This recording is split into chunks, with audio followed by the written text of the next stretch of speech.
Mike's Daily Podcast. Episode 1220. 1220. Oh, this is a momentous occasion. Wow. Hello, it's Mike Matthews broadcasting from Cafe Anyway, located somewhere in Podcastro Valley, Mont.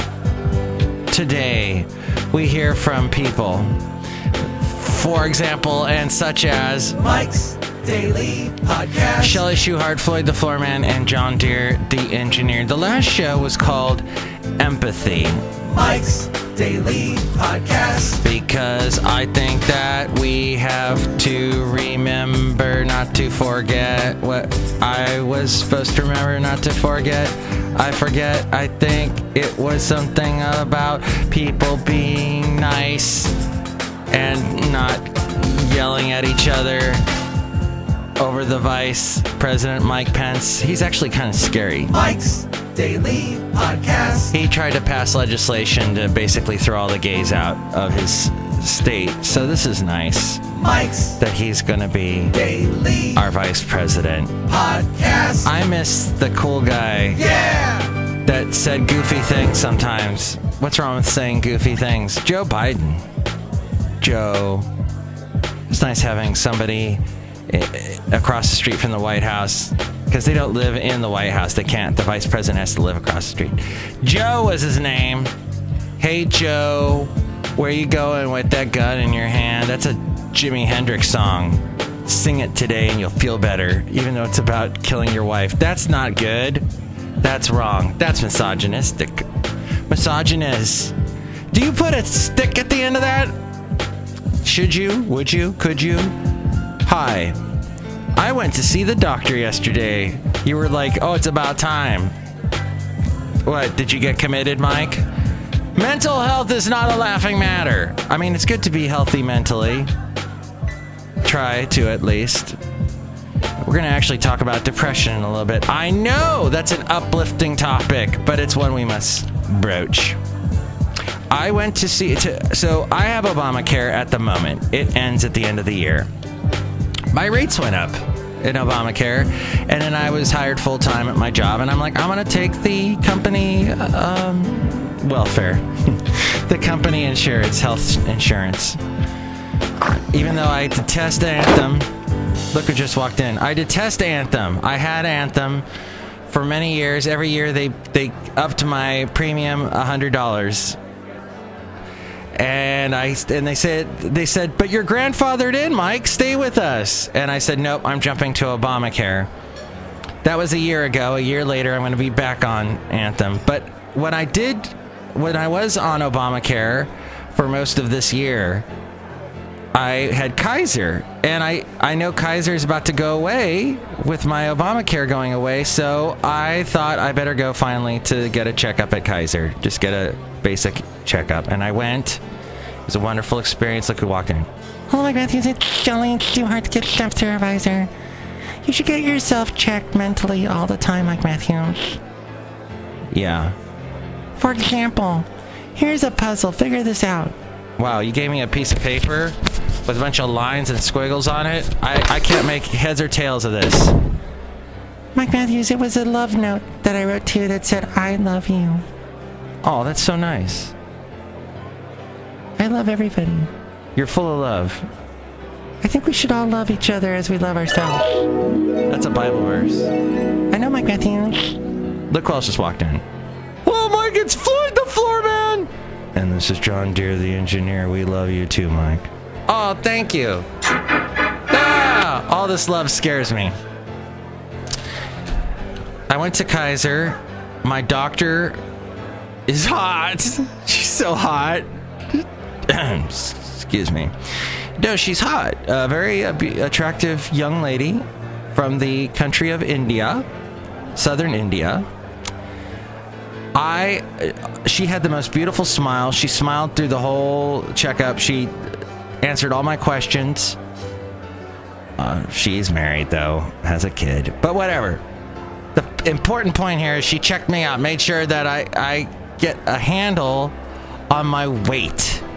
Apparently, I could use to lose a fuse. I'm about 10 pounds overweight at least, so I'm going to try and lose that by cutting out little things. For example, I am not going to go to Starbucks and buy their overpriced frappuccinos. I am not going to go and drink beer anymore. These are just two.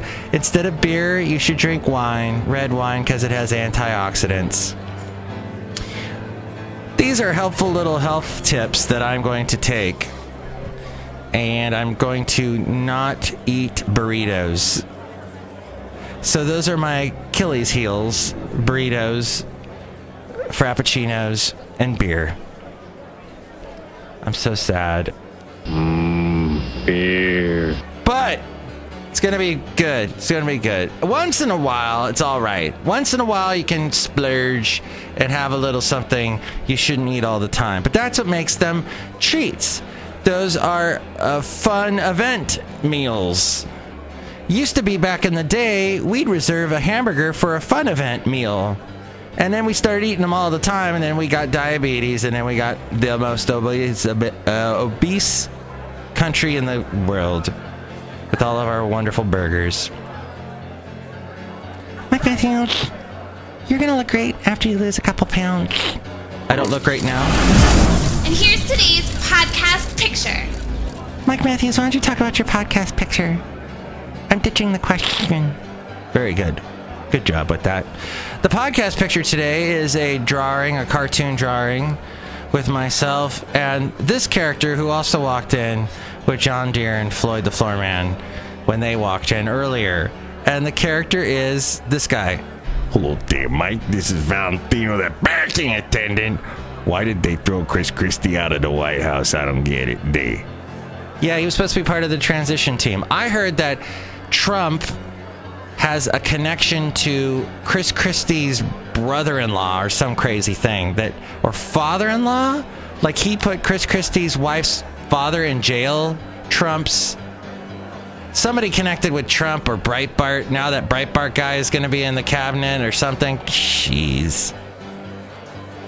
Oh, Leroy. That was my Great Gildersleeve impression. Have you ever heard my Great Gildersleeve? Old time radio show. Goes back almost 100 years, that show. So, back to today's topic at hand. That wonderful podcast picture with Valentino and I. See that now at mikesdailypodcast.com. I had so many topics. But I'm going to have to maybe delay some of these till the next show. One of them I did want to hit right now is the Irvine Meadows Amphitheater is closing. And I'm so, so sad. Yesterday, when I did the podcast, I was wearing a Rush shirt. Rush, the rock band, the rock trio from Canada. And they performed there in the early 90s, part of their Roll the Bones tour. And I saw them with my friend Mike Ockett. Yes, his last name is Ockett, because he's Ocketsome. And then we went to this show, and it was great. Alex Lifeson, the guitarist for Rush, was standing right in front of us, rocking out the whole time. His hair was thinning back then. Magically, now he has a full head of hair. Thank you, hair weave. Looks like Billy Bob Thornton got one of those, too. Wow, big-time hair weave. So, did Phil Collins get the hair weave? No, he's pleasantly bald now, and he's happy with his baldness. Full disclosure, I'm bald. You can see that in the cartoon today at mikesdailypodcast.com and see all the other past podcast pictures and help us out through the Amazon link there at mikesdailypodcast.com. If you're going to shop on Amazon, just click on that first. And you help us out that way. There's also a PayPal. You'll get a special greeting from all the Cafe Anyway characters if you do a little something through the PayPal, if you know what I mean. And there's also past interviews, all there at mikesdailypodcast.com. Irvine Meadows Amphitheater, the last time I was there was to see Peter Gabriel in 2007. We had tickets, me and the music director of the hot adult contemporary station that I worked for. He and I went to the show, drove all the way down from Ventura, which was like a 4-hour drive, and frickin' we had the worst seats. We were all the way, our noses were bleeding the whole concert. It was terrible. And it was really bad was those were the only tickets the record label gave us. And the music director gave our general manager, our head honcho, tickets. And he was sitting right next to us. And he's like, hey, these tickets suck. And my friend, the music director, was kind of like, oops, yeah, well, out of my power. Peter Gabriel was phenomenal. He did one song that he's so funkular. That song, Games Without Frontiers, he did while riding a Segway. For all you young kids, a Segway is basically one of those hoverboards, but with a handle deal on the top. And then he did one song completely inside of one of those big plastic bubbles where he got pushed out into the crowd. And then he did that one digging in the dirt with these cameras like right next to his eyeballs. And so you could watch on the Jumbotron his eyes all menacing as he was walking around the stage. It was a great concert. And Irvine Meadows Amphitheater is going to be bulldozed over to make room for condos so more people can live in Irvine. That's a conservative bastion of California.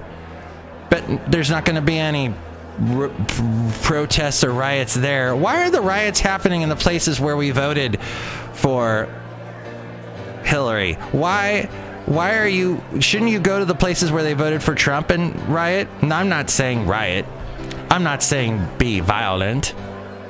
Even the president-elect looked right at the camera during 60 Minutes and said, stop it. Stop it. Stop. FM Project. The Fascinating Material Project. FM Project. Stop. Hammer time. Well, every time they see me, the hammer is on the mic. My name is Mike, and I don't remember any lyrics from that song. Maybe that's a good thing. This is not a good thing, though. More and more teens say they've had serious depression. But more are not being treated for it. This according to the NBC News and MSN.com. The troubling trend suggests doctors are afraid to ask about and treat depression, which is a major cause of suicide, the researchers said. And they say it's important to find out why rates are up. Dr. Raman Mochtabai of Johns Hopkins University and College wrote this report in the journal Pediatrics that, quote, the 12-month prevalence of major depression episodes increased from 8.7% in 2005 to 11.3% in 2014. When you read statistics, the number that's greater, you've got to put greater emphasis behind.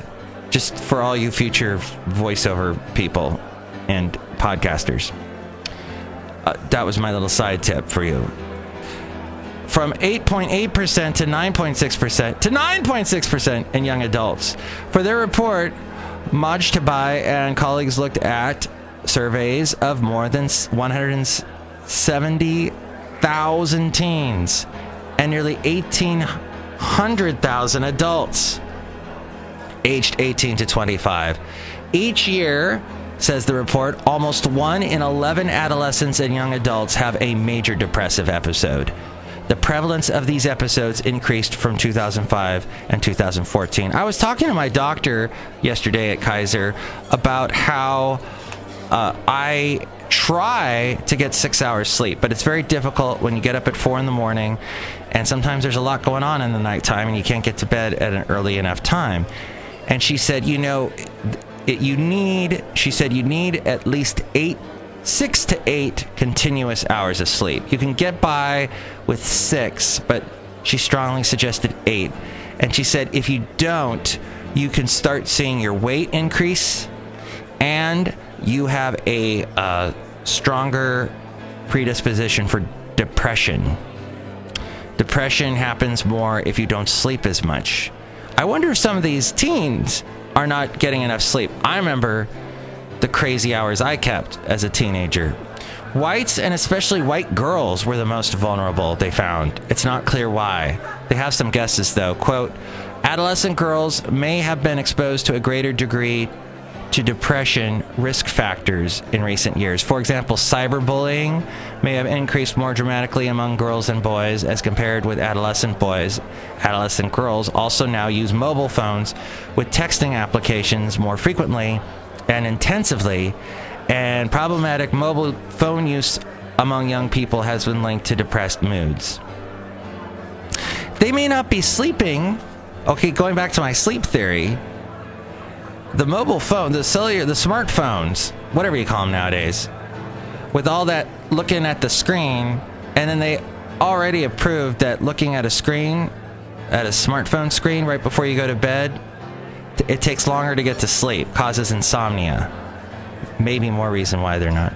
Yet doctors are not reporting that they are treating more teens for depression. That suggests more teens are going without any kind of treatment.